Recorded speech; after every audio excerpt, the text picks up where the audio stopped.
Namaste. Welcome to Talks on Nutrition. And today's topic is cortisol. Cortisol is a steroid hormone. It is also called as stress hormone. It is produced in our adrenal glands, which is near our kidneys. What are the functions of cortisol? One is it regulates our metabolism. It helps in stress response. It maintains our blood pressure levels, and it helps in inflammation, preventing inflammation, and helps in our immunity. And the main function of it is in circadian rhythm. This is a sleep and wake cycle. In metabolism, it stimulates glucogenesis, helps in fat metabolism, and regulates protein metabolism too. In fight or flight mode, that is in stress response, it helps in releasing glucose, that is energy, to our body. And you might have observed when we are in too much tension or anything, we don't feel like going for restrooms. It's because of this. Okay, and it helps in maintaining our blood pressure. Okay, and it also maintains the fluid balances, mainly in blood pressure. And when we are in fight or flight mode, it helps in it helps in preventing inflammation in our body and gives us immunity which we are required that time. And cortisol levels are very high during morning times, and they are very they keep on decreasing and just at night. Okay, it maintains sleep and wake cycle. These are the functions of cortisol levels. There are diseases which comes because of high cortisol levels and low cortisol levels in our body. Because of high cortisol levels, we get Cushing's disease. Blood pressure will be high in this, and there is a sudden gain in the weight at the face and abdomen. As I said, blood pressure will be more here, and you get muscle weakness. Okay, and skin thinning, and chances of getting type 2 diabetes are more in this case. Okay, and one more thing is because of high cortisol levels, anxiety and stress will be more. Hypertension and cardiovascular diseases are also associated with high cortisol levels. That's high level of stress. Type 2 diabetes. Okay, high cortisol levels. High cortisol levels it raises the insulin. And one more thing which is neglected by most of them, and they are not diagnosed properly, is osteoporosis.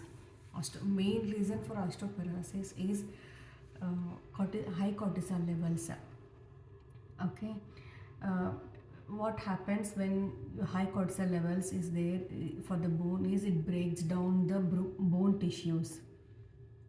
It breaks down the bone tissue and increases the risk of fractures. Now coming to low cortisol levels. What happens when there is a low cortisol? Addison's disease and adrenal fatigue. These two are the main problems which people will face due to low cortisol levels.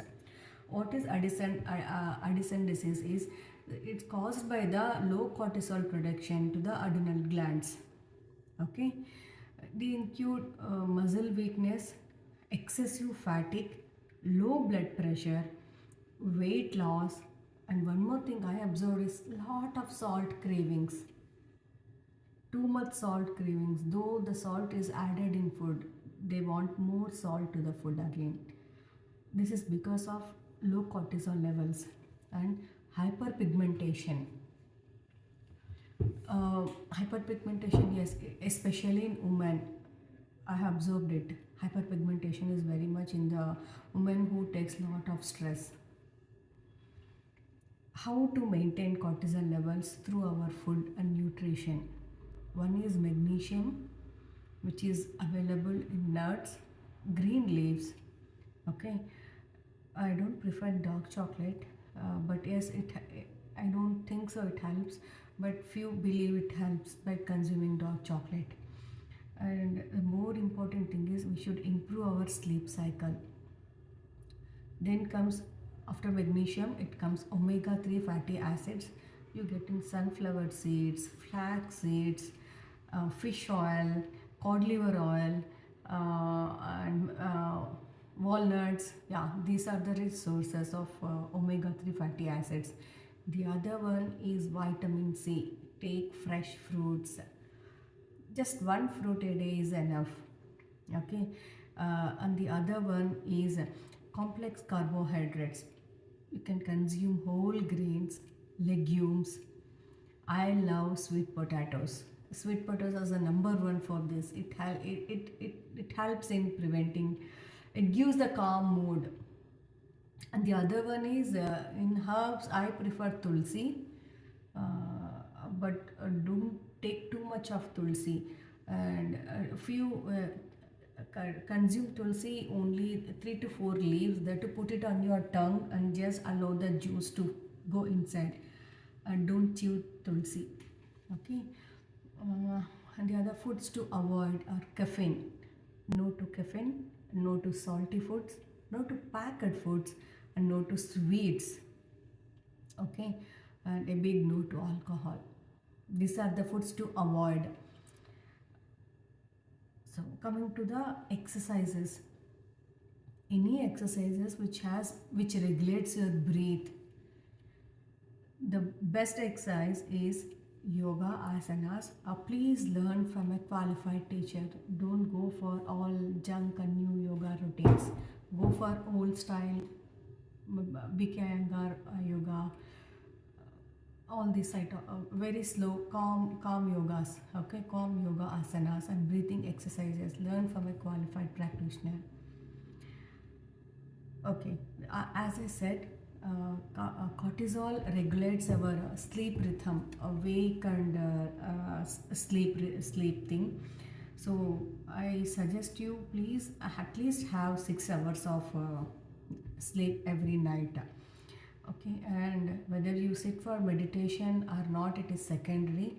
Make sure that your anger levels are zero. You don't have to react for every situation. If that is, then it is a meditation. Okay, uh, be in the presence of like-minded people. That makes a lot of difference in our cortisol levels. And the one is, yeah, one underrated thing which I observed in the women who have high cortisol levels is they don't take sufficient amount of water. They don't hydrate. So hydration is the key. Make sure at least you consume sufficient amount of water to release the toxins and to hydrate yourself.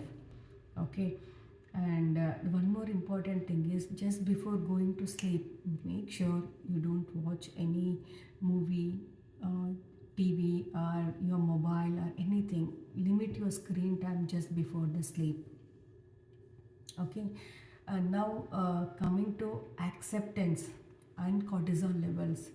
This is the one which I have seen in many women, and of course in men too. When we accept the other people as they are, it solves lot of our problems. We don't have to um, we don't have to think about them too much. Accept them as they are, instead of thinking why they are like that, why they have done like this to me, why uh, that helps to reduce our cortisol levels. Acceptance is the key. Accept them as they are and accept yourself as you are. And please stop imposter syndrome. You are beautiful, you are successful, you are good. You don't, others don't have to accept you. Okay, you don't have to compare yourself with others. This increases the stress a lot. Though you are successful, because of that imposter syndrome, that not accepting yourself as you are, not accepting yourself as a good human being is the biggest mistake we do, and that increases lot of tension in our body. Be calm, accept yourself, love all. And this is the key to keep yourself happy and to keep your cortisol levels happy. I hope you understood what is meant by cortisol, that is stress hormone, and what are the diseases caused by cortisol. High cortisol levels and low cortisol levels, Cushing's disease, anxiety disorders, type 2 diabetes, hypertension, osteoporosis. These are the diseases which comes to high cortisol levels. Low cortisol levels is Addison's disease and fatigue, excessive fatigue in the body. What are the foods we should take? Magnesium, omega-3 fatty acids, vitamin C, and vitamin C, complex carbohydrates, especially sweet potato, and a tulsi leaf, a dad of tulsi one day, early in the morning. Okay, that helps a lot. And any exercises which which has breathing part in it, just like pranayama, yoga asanas, surya namaskara is really helpful. The other one, last but there are two other one is sleep cycle. Okay, have a nice sleep, relaxed sleep, and you should wake early morning. You should be fresh when you wake up. Okay, and last, accept as you are. Okay, that helps. Accept as you are and accept others as they are. Don't have any expectations about others, and don't try to hurt yourself. Be sweet to yourself. I hope you understand all these things. Thank you.